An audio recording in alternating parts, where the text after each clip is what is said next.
খবর 24 সাথে আপনাকে স্বাগত। নতুন নতুন খবর জানার জন্য আমাদের চ্যানেলে চোখ রাখুন। নমস্কার দর্শক বন্ধুরা, খবর 24 সাথে আপনাকে স্বাগত। লোকসভা সচিবালয়ের তরফে সুপ্রিম কোর্টকে জানিয়ে দেওয়া হলো যে তৃণমূলের নেত্রী মহুয়া মৈত্র লোকসভা থেকে তাকে বহিষ্কার করাকে চ্যালেঞ্জ জানিয়ে যে আবেদন করেছেন আদালতে সেটা খতিয়ে দেখতে পারেন না আদালত। কারণ 122 নম্বর ধারা অনুসারে সংবিধান নির্দিষ্টভাবে দেখিয়ে দিয়েছে যে সাংসদ তাদের আভ্যন্তরীণ কাজকর্মে নিজেরাই সিদ্ধান্ত নেবে, সেখানে আদালতের কোনো হস্তক্ষেপ চলবে না। লোকসভার সচিবালয়ের তরফে বলা হয়, সংবিধানের আওতায় একটি সার্বভৌম বডি হল সংসদ। বিচারপতি সঞ্জীব খান্না এবং বিচারপতি দীপঙ্কর দত্তের বেঞ্চ এই মামলা শুনাইছিলেন। আগামী 6 মে ফের এই মামলার দিন পড়েছে বলেছে খবর বার অ্যান্ড বেঞ্চ সূত্রে।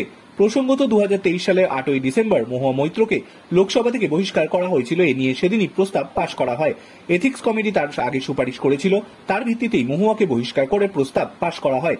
এদিকে সেই বহিষ্কারকে চ্যালেঞ্জ করে মহুয়া আদালতে দ্বারস্থ হয়েছেন, কিন্তু সেখানেও একের পর এক ধাক্কা। এদিকে একের পর এক ধাক্কা খাচ্ছেন মহুয়া মৈত্র। সম্প্রতি দিল্লি হাইকোর্টেও ধাক্কা খেয়েছিলেন মহুয়া মৈত্র।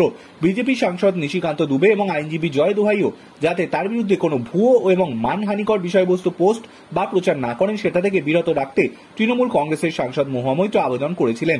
দিল্লি হাইকোর্টে সেই আবেদন করা হয়েছিল, তবে সেই আবেদন খারিজ করে দিল দিল্লি হাইকোর্ট। তৃণমূল সাংসদ মহুয়া মৈত্র নিশিকান্ত দুবে এবং দোহরাই সহ বেশ কয়েকটি সংবাদ মাধ্যমকে তার সুনাম ক্ষুণ্ণ করেছেন বলে অভিযুক্ত করেছিল।